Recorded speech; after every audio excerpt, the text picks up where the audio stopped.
সুন্নাত সমূহ এবং মসজিদ থেকে বের হওয়ার সুন্নাত সমূহ।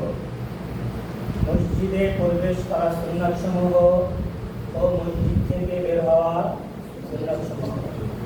মসজিদে প্রবেশ করার সুন্নাত: 1 নম্বর বিসমিল্লাহ পড়া, 2 নম্বর দুরূদ শরীফ পড়া, আসসালাতু ওয়াসসালামু আলা রাসূলিল্লাহ, 3 নম্বর মসজিদে প্রবেশ করার সময় এই দোয়া পড়া, আল্লাহুম্মা ইফতাহ লি আবওয়াবা রাহমাতিক।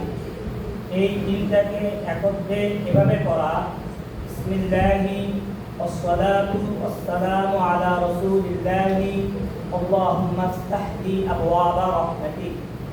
4 নম্বর মসজিদে প্রবেশ করার সময় ডান পা আগে দেওয়া।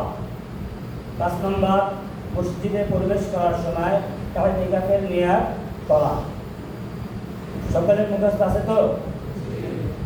মসজিদ থেকে বের হওয়ার সুন্নাত সমূহ: 1 নম্বর বিসমিল্লাহ পড়া, 2 নম্বরে দুরূদ শরীফ পড়া, আসসালাতু ওয়াসসালামু আলা রাসূলিল্লাহ, 3 নম্বরে মসজিদ থেকে বের হওয়ার সময় এই দোয়া পড়া, আল্লাহুম্মা ইন্নী আসআলুকা মিন ফাদলিক। তিনটাকে একত্রে এভাবে পড়া: বিসমিল্লাহি ওয়াসসালাতু ওয়াসসালামু আলা রাসূলিল্লাহি আল্লাহুম্মা ইন্নী আসআলুকা মিন ফাদলিক। 4 নম্বর মসজিদ থেকে বের হওয়ার সময় বাম পা আগে দিয়ে বের হওয়া। 5 নম্বর মসজিদ থেকে বের হওয়ার পর ডান পায়ের জুতা আগে পরিধান করা।